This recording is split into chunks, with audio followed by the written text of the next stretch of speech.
Thank you to all our panelists. That was fantastic.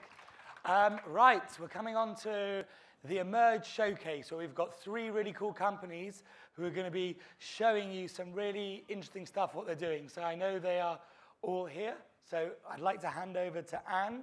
Where are you, Anne? Anne's not here, so I'll do it. Okay, we have Cole, DocDoc. Oh, you did. Where's Cole? Cole?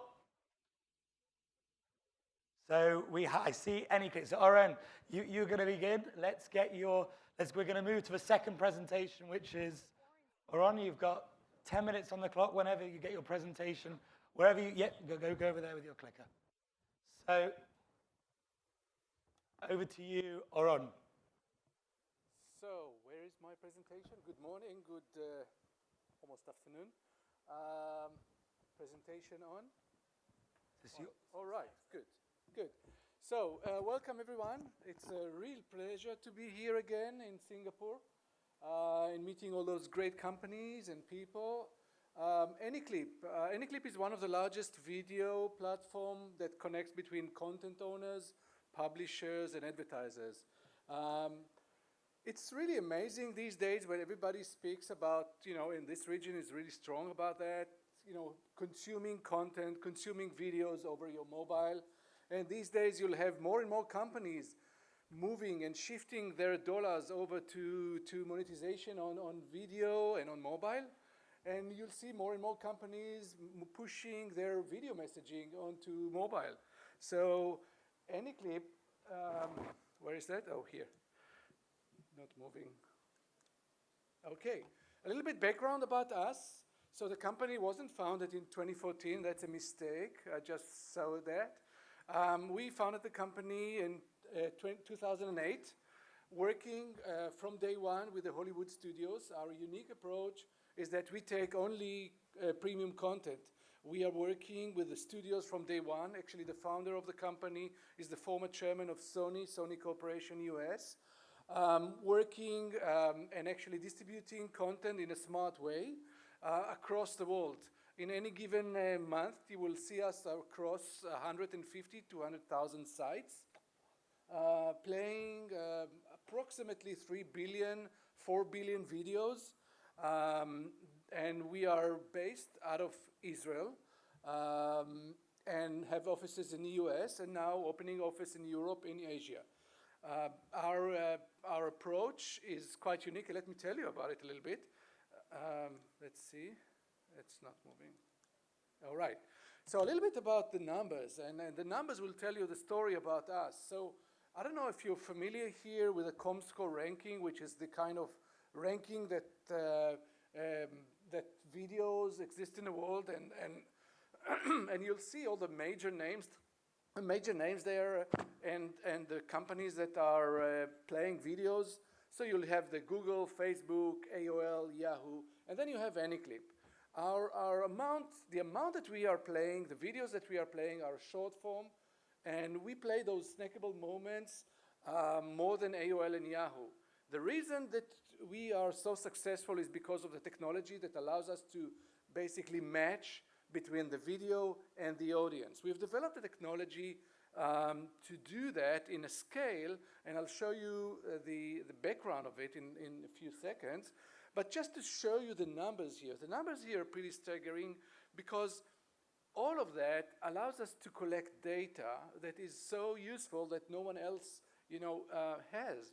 We are sending out to the world premium content that people want to see, people from TV, dramas, from films, and we are sending it in a smart way that actually get the right content to the right audience. Now, while looking at around those 4 billion, 3 billion videos that are consumed around the world, we can tell a much better story on what kind of content is being consumed, where, what kind of content will be engaged and where, what are the sites that are going to be engaged better with this kind of content. And so we have an enormous first-party video data and video consumption that is really useful for our own optimization and for our partners. We are playing almost 2% of the videos, of the short form videos. We are playing on top of those videos also ads, so we also, you can consider us as an ad network. We are playing approximately 1% of all video ads across our platform. Let's move into the next. No, not moving. All right. So the first platform ever that exists today in scale that allows to sort of redefine the way you look at content. We're working with the content owners, taking the content, the entire asset, the entire film or TV show, then put it into a system that extracts data from the film. We have the technology to recognize both on video and on audio elements from the film. We know how to classify the video. We know how to say, okay, this is a restaurant scene, and that will be a car chase, and that will be something that will be a descriptive information about the scene. Now, having that in the database and then crawling all those hundreds of thousands of sites around the world allow us to match between the database and the content. So for content owners, we are a very large vehicle to reach audiences and give them a valuable data on who is consuming and where their content. For publishers, the same. We are delivering first-party data on their consumption. We are delivering brand-safe quality content to them, all licensed from the Hollywood studios. And on top of it, for the advertisers, we produce this branded, safe environment that they can place their ad against quality content, against quality sites, all transparent. And these days, it's really important. So we look at premium content, and actually for us, premium content is quality content. So we have the ability to look at any content that comes in, whether it's a film or a short form from Red Bull, and anything that is quality will be taken. Our red line or the content that we want to use will be a user-generated content. We believe that the quality content is important for us to produce and to distribute it across the world, and we do this in scale. We do this with all the major names that you know, and when we're coming into a new region, we will cooperate with content owners, we will cooperate with local publishers, we will cooperate with the local advertisers, and we develop this ecosystem where all those parties can meet in one platform. A little bit about the technology. So again, as I said, technology to extract data from the video and a technology to understand the sites and the environment on site. So we can do this match, and we call it sensing and matching instantly. So think about thousands of decisions that are being made every given second. Which video should I send to which site? What is more relevant? What is the contextual experience that will let people see and say, this is an interesting video, it's actually in the right place. So we have this ability to do this match and sense in a very large scale.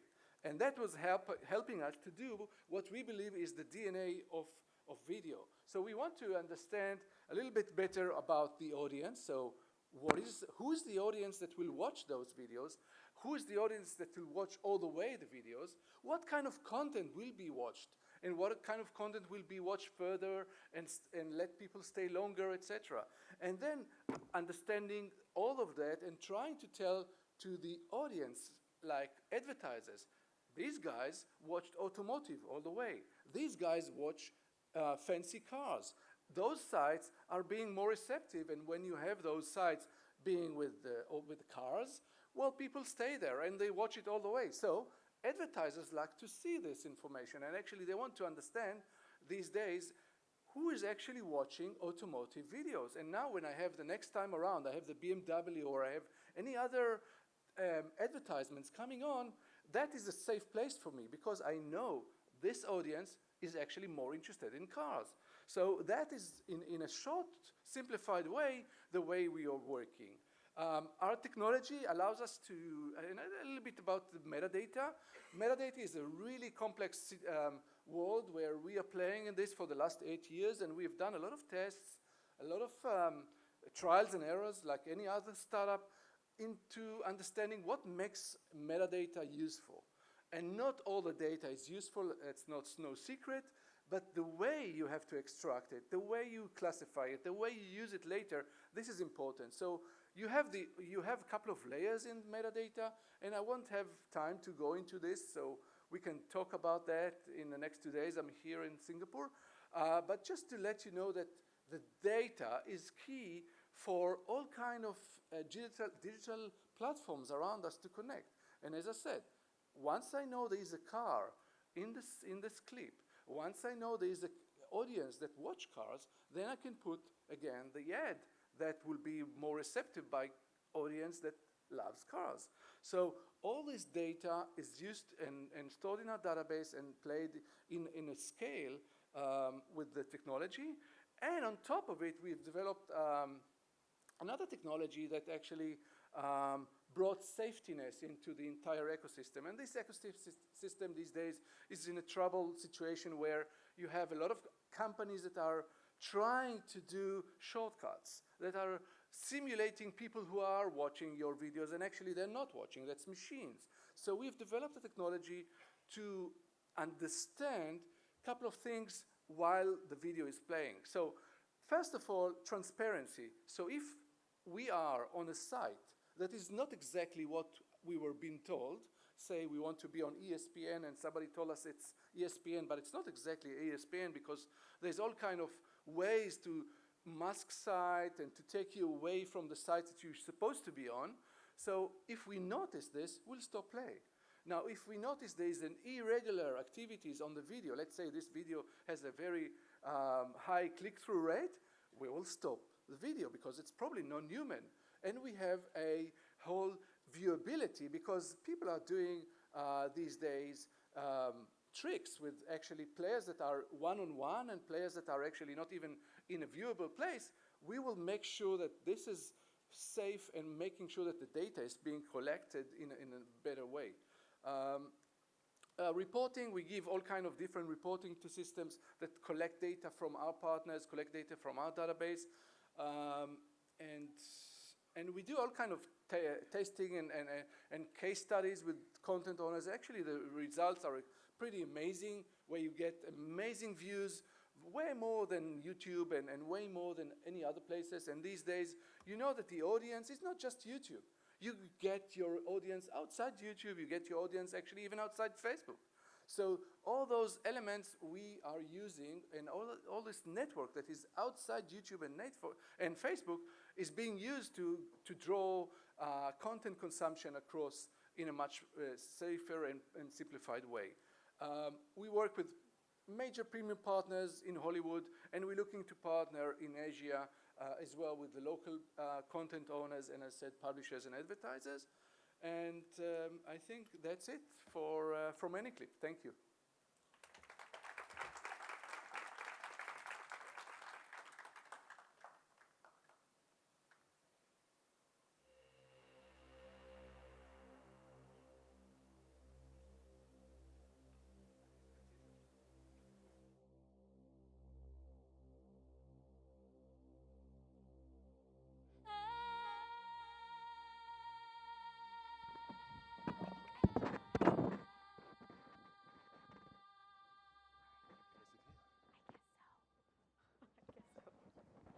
Nice to get over.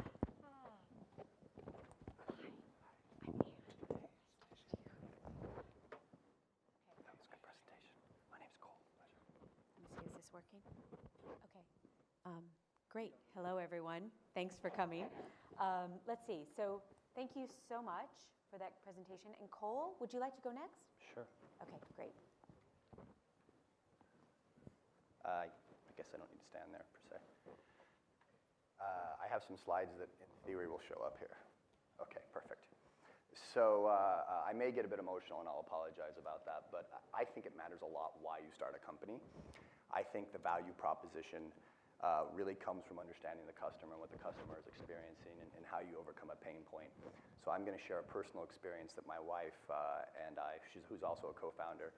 Could you stand up, Grace? So this is a personal experience that we had that really clarified our vision about our company, and it's the reason why we are motivated every day to come to work. So I had just gotten back from a red eye in London, and that's my daughter, that's our daughter at the time. Whenever I say I, it's because we're so close. It's kind of like one flesh here. So I just gotten back from London. It was a red eye, and I was trying to catch a couple hours of sleep. Our daughter was about 80 days old at the time, and I had to take her in for a routine kind of checkup. And at the time, my wife was planning the 100-day celebration, because when a baby makes it 100 days and they're healthy, then all is well under Korean tradition. And so there we were. I take her in, and the doctor looks at her and says, "She looks jaundiced. That's not normal. Can you do me a favor? Just go over to the hospital right across the street and get a simple ultrasound." And so I'm pretty, frankly, I'm a bit jet lagged and I'm exhausted, and I'm just got a million other things in my head. I don't even realize there's anything going on at the point in time. I go over and I start doing this, and the doctor starts doing the ultrasound. I was a nurse, and she starts crying. She's sitting there doing the ultrasound, and she starts tearing up. And I think to myself, oh, what's this about? Right? Because that's not something you ever want to have experience with your child. And here I am holding her, and they're this little KY jelly on her stomach, and they're doing the wand's almost the size of her torso, and she starts crying. And I know at that point something really bad's going on. And it's fast forward a couple hours, a couple more tests, and what we end up finding out is that we're in a room of surgeons, and these surgeons are telling us that our daughter has biliary atresia. What it basically means is that her liver can't secrete bile. And in essence, what they said was, paraphrase, we want to cut her in half right now and basically take a big chunk of her liver out. Hopefully that will buy her enough time so she can grow, so that we can cut her in half again and give her a full liver transplant. And maybe she'll be okay after that. Now this is a healthy baby. I mean, she's everything to us, right? And we're sitting there trying to process this whole team of surgeons, and they want to put her. They don't even want us to take her home. That's it. Decision made. Here we go. And so I remember looking at Grace, and it was like this Vulcan mind meld that happened, because I could tell exactly what she was thinking. There were 3 words that came into her mind and my mind at the exact same time. It was WTF, right? It was like, how do we deal with this? How do we even begin to process this issue? And if you think about the way consumers are treated in healthcare today, it's kind of startling. In essence, what they were telling us is, and well, actually, before I even jump into that, so there's fight or flight in life, and I chose to fight. I wanted to know a lot of information immediately. I wanted to know what the outcomes look like. I wanted to know how many times they'd done this and what their expertise was. I wanted to know how, if you had different surgeons in this particular situation, did it change outcomes? I wanted to know what it would cost. And I needed this information right now because they wanted to do the procedure right now. And that's a very normal thing to be asking in my mind. So you think they would tell us any of that? No. They took a step back, kind of folded their arms, and it was like, we're in charge, we know, and you just follow us. So I remember sitting there thinking to myself, wait a minute. I mean, let's just take a step back as a consumer. So basically, you want me to give you my daughter, and it's okay if it's the first time you've done it. I hope you learn a lot from it. And I guess, whether it happens long term, I don't even need to really know that. Just please go ahead. And what it costs, I'll just give you a blank check, no matter what it is, because I trust you. I mean, that's the essence of the way the industry was treating us at that exact moment. Now, thankfully, my wife was really connected in the medical industry. She was previously the managing director at Medtronic Corporation, and she in Southeast Asia, and she knew a lot of physicians. So we had a rock star physician that was a personal friend, and he's exactly the kind of guy you want on your team at this time. And I remember him coming into the room. He literally had bloody scrubs on, like he had come from patching somebody up. He washed his hands, and he came in, literally blood on his scrubs. Picked us up, took us out, said the best guy in the world is in Japan. He's done this 2,000 times. He's done in the year 2000. He had done this 2,000 times. This procedure 2,000 times. He quit counting at that point because he liked the symmetry of 2,000 and 2,000 times. But he still does it a couple of times a month ever since. If I could have the next slide, please. So this was the day that changed our world, and our mission became very clear about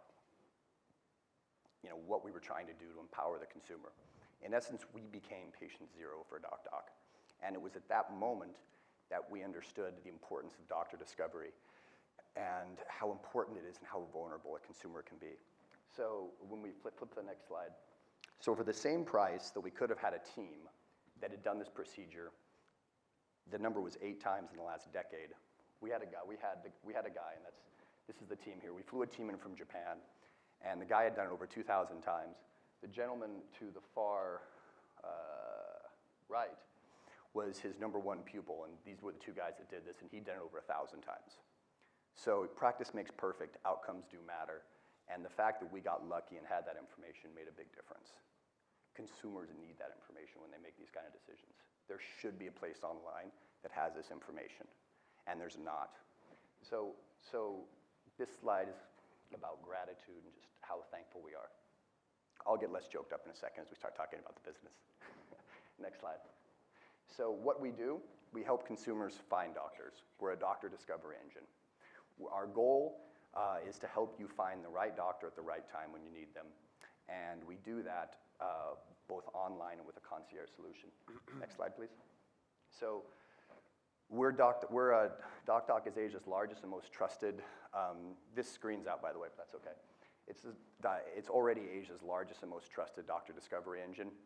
You know, we help people find doctors. They can read profiles that talk about where they've gone to, where the physician's gone to school, the type of charities the physician works with, the background that their specific specialties, price transparency. That's fundamentally what we focus on.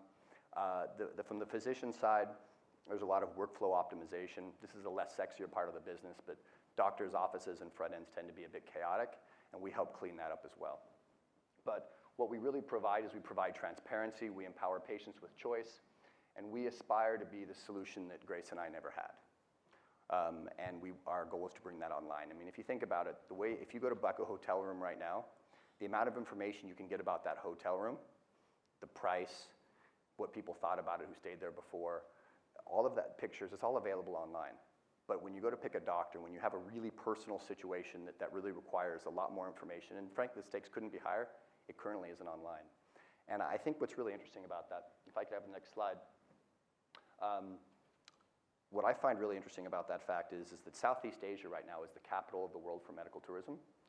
And it's interesting. I think that I feel very fortunate because I feel like we've been selected to build this company because the leader of doctor discovery in the world, particularly for the medical tourist, should come from the area of the world that is the largest in that already. It already has that infrastructure in place. So I feel like we're in a position to build a global leading company because the infrastructure is already here. We're just putting on the online consumer interface that's so desperately needed. We currently operate in Korea, Hong Kong, Thailand, Philippines, Malaysia, Singapore, and Indonesia. Our primary patient volume comes from Indonesia because their healthcare system is just radically inadequate and they're a large population. But over time, we will expand into the Middle East and Russia and various other, and China's another major market for us. Medical tourism is fundamentally in its infancy.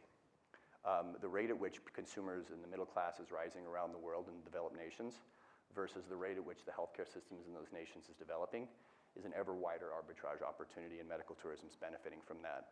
And a fundamental aspect of that's discovery, and that's the next slide. So I've specifically marked out kind of what this is measuring, but this just shows you how we've done as a company. In terms of booking data, we've grown 312% on a compound annual growth rate since funding the company. From on a cost per bookings basis, we're down 73% on a compound annual growth basis for 2.5 years. In terms of conversion, we're up 505%. And in terms of medical tourism inquiries, that's also doing well. So the business is working. We're a two-sided marketplace where we have to build liquidity in terms of doctors and doctor selection, and we have to build liquidity in terms of patients and brand equity. And we're building that lockstep quite nicely. The medical industry is difficult. It's a lot of work. But we are making traction. The next slide, please. So we're just scratching the surface.